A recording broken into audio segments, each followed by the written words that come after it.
Welcome to Coffee with the Sarlos. We are your hosts of the show, Karen and Kelly Sarlo. Whether you're struggling with grief or you just need answers, we connect you with spirit to find relief, clarity, and direction in life. We can help you move forward. Hi, Kelly. Hey. Today's client's name is very unique. I searched high and dry for this name, and I picked John. High and dry. High and low. Yeah. High and low. Oh, Karen. Oh, all right. That's such a fail. I just want everyone to know that her story is better than her introduction. So let's get into it. Okay. I have heard this one several times before we got the chance to sit down right now and record. So go ahead. Okay. I'm excited. John is a telephone call. He's got half an hour booked, and he starts by simply saying, "Can you tell me anything about my friend Danish?" And I said, "Okay, I need a minute to connect." By the way, John doesn't say dead or alive, doesn't say anything like that. I would like to say, I think it's hilarious that you made a big kerfuffle about naming this client John, neglected to say that you also named the other person with a very wonderful name, Dinesh. Yes. Yeah. So Dinesh says to me, "Oh, Karen, I'm in between." And I said, "Oh, Dimensions. I totally know what in between means. Yes, dimensions." And I said, "What happened?" So Dinesh says, "Well, I was in a car accident a couple of days ago. I have brain trauma, and I'm more on the other side than I am on Earth. But I know exactly what's going on Earth. I'm in my hospital room.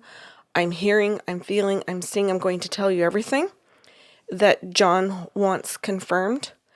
And I'm going to answer John's questions, but I want to begin by saying I'm okay. And I want you to tell John that while my body looks like it's not doing well right now, my spirit is totally fine. My consciousness is fine. I know where I am, and I know what's going on." So I said, "Okay." So I asked John, I said, "Hey, this is what I'm being told." And always have a little bit of a panicky moment, Kelly, because imagine if that was just all wrong. Don't you feel that in every fucking session? Yes. But I mean, okay. I do in every single session. Yeah, that's true. With every single message. Yeah, okay. Moving on. I feel so deflated with that, but that's so true. Okay. So I guess I'm just repeating myself then, because I was super nervous to say, "John, this is where Danish says he is." And he goes, "Yep." Because man, oh man, if you're wrong about that, that's a lot that you're wrong about. That's very serious. And he says, "No, that's correct. He's in the hospital. He was in a car accident." And he says, "Is he saying anything else?" And I said, "Well, he's in a coma."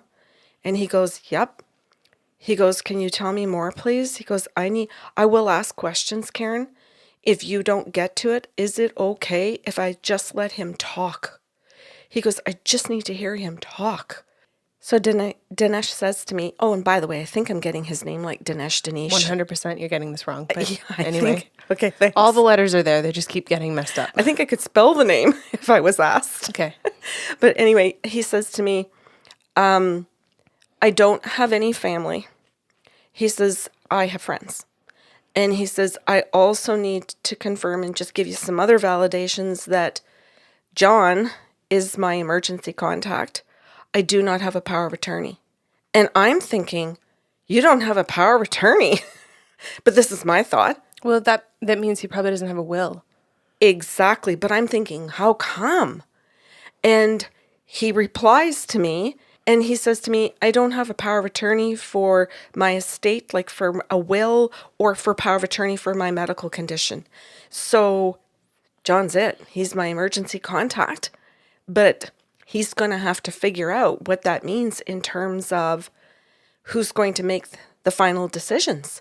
And I said, "Well, what do you want to tell him about final decisions? Is that what he's looking for?" And he goes, "I want him to know that I have no desire to be on Earth. And it's not that the car accident is a suicide. I don't mean that. It truly is an accident. But the condition of his body is such that he says, I would have to live in a nursing home for the rest of my life if they're going to keep me on life support. I am not going to recuperate. I am not going to be a miracle. I am not going to get up and walk or talk. I don't have ability to do this. I think this is so important for people to hear because we as the humans can sometimes get into our very human thoughts and think we have to do everything we can to bring them back, to give them life, to give them, to show them we're not giving up on them. And we think it's noble, and it's not. It's this selfish drive to say that we didn't give up when the soul is saying, I don't want that life. I don't want you to keep working hard at something that is only going to give me 20% of my life back. I want to go.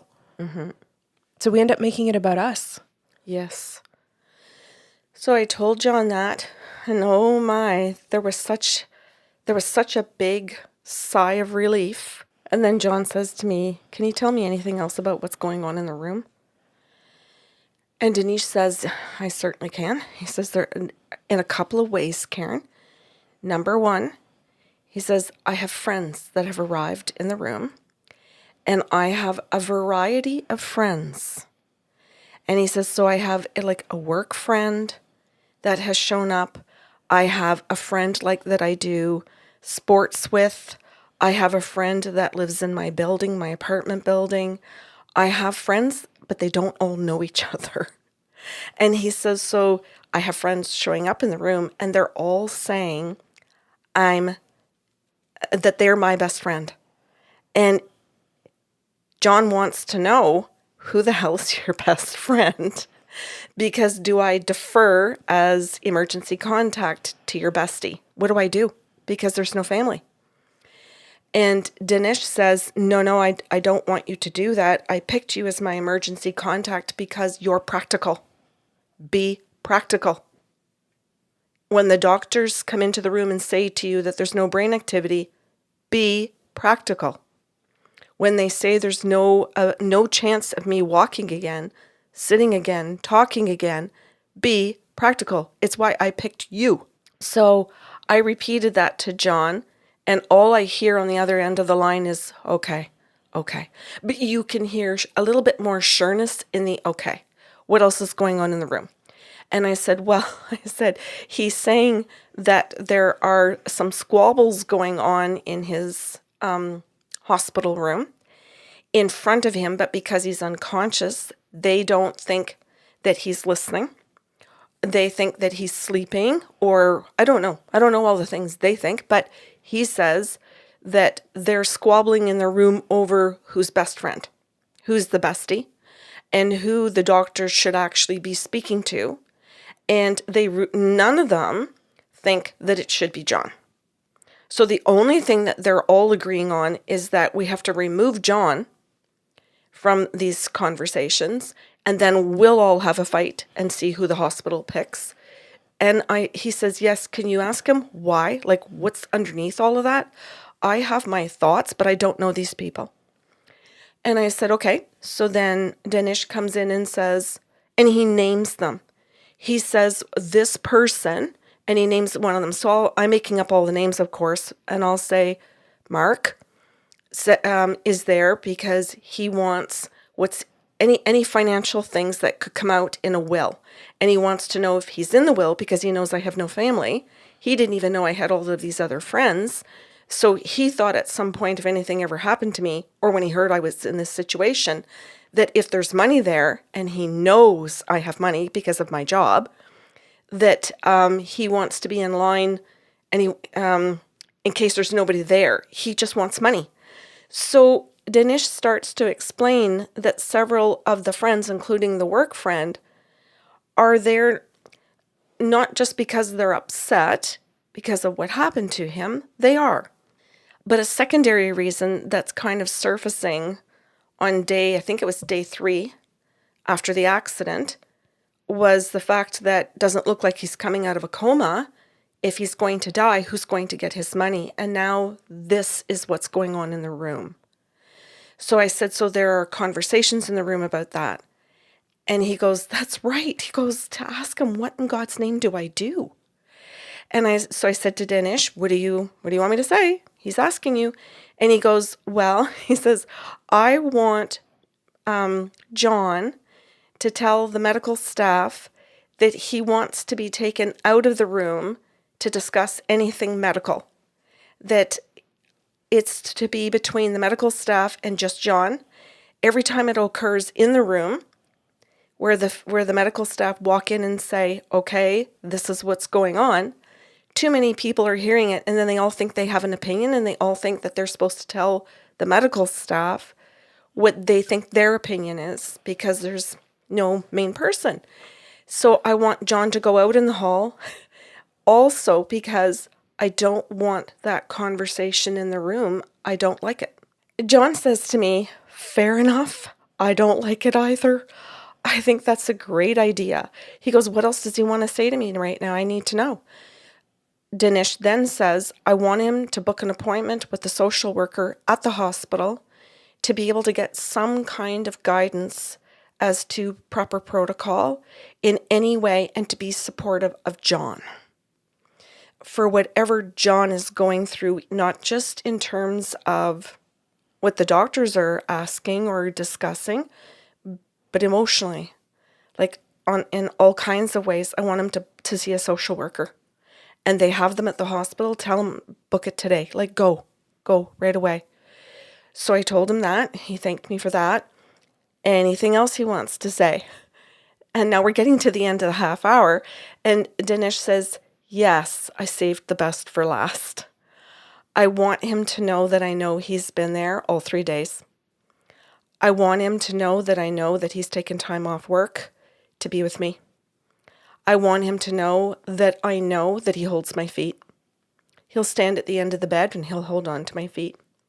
And I want him to know that sometimes, like, he'll touch my leg, but he thinks just below the knee. And I don't know why he's doing that, other than he's just uncomfortable. And he says he's also held my hand from time to time. It's not for very long. He'll just sort of touch it. And he says, or just sort of grip it a little bit and give it a squeeze. And he says, so that's not really like holding my hand, like for a long period, but I want him to know what he's doing and that I feel him holding my hand. And I want to thank him. He's making me feel safe and he's making me feel calm. I really appreciate it.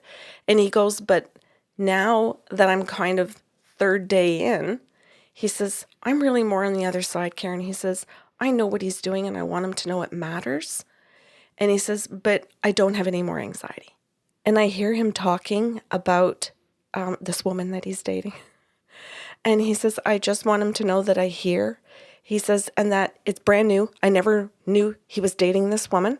He says, so this is like new news. He goes, I want him to know that I know. I just want him to know that this is a really lovely woman. I've kind of checked her spirit out from the other side now that I'm over here and I got a few things that I'm learning how to do. And he says, not saying whether this is a life partner or not, but she's very nice and that I approve. Go for it. Date. And he says, because that would be something that he would want to tell me right now. And he goes, and he's talking about her and he's describing her and stuff. And he goes, I just want him to know that I'm hearing it.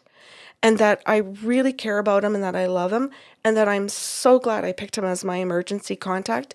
He was the right choice. And the doctors are going to say end of life. They're going to say today. And when they go to do this, I guarantee I'm going to pass very quickly. I am not hanging on. It's not going to be days and weeks. He goes, I'm going to go very quickly. So please tell him that, because he's going to be heading up to the hospital soon to see me again. And I want him to know that this should be it. He shouldn't have to come back to the hospital again. And he goes, and I just want to say that he's doing such a good job of taking care of me. And I'm sorry about the will. I'm sorry I didn't do anything. I figured because I was in my 50s, I had decades to get a will done. Turns out I'm wrong. Mm-hmm. And he says, please tell him I'm so sorry about this and to not let the other friends ruin his time with me at the very end. that brought us to the end of our half hour. And I said to John, are you okay? Because at this point, holy geez, that is a lot to go through. That is a lot. And he said to me, look, he said, I am that practical person. He says, I can very easily go to the hospital, have that meeting with the doctors, and be 100% confident and calm to make that decision. This puts me over the top in my confidence. Yeah, it just like blocks out the noise. Yeah. He goes, and it just changed something in my stomach, Karen. He goes, because as much as I'm confident in my head, my stomach would make me want to puke. And he goes, but now I can go in there and my stomach won't be upset. He goes, I won't have shaky hands. He goes, I'm just going to go in and get it done. He goes, I can't thank you enough. He goes, you gave me great validations, because that's absolutely perfect about the woman. He says, it's totally spot on about the timing, and that he's never heard about her. He says, you've given me beautiful validations. And he says, I'm so glad to hear he's not suffering, and that he's good with what's where his spirit is and what he has ahead of him. That was it. That was our half-hour session together. It's lovely. I think it is also a timely episode to remind people to get their affairs in order, no matter how young or old you are. Thanks for listening to Coffee with the Sarlos. If you enjoyed the show today, help spread the love with a like, share, or review of the podcast. See you next Saturday with a brand new episode.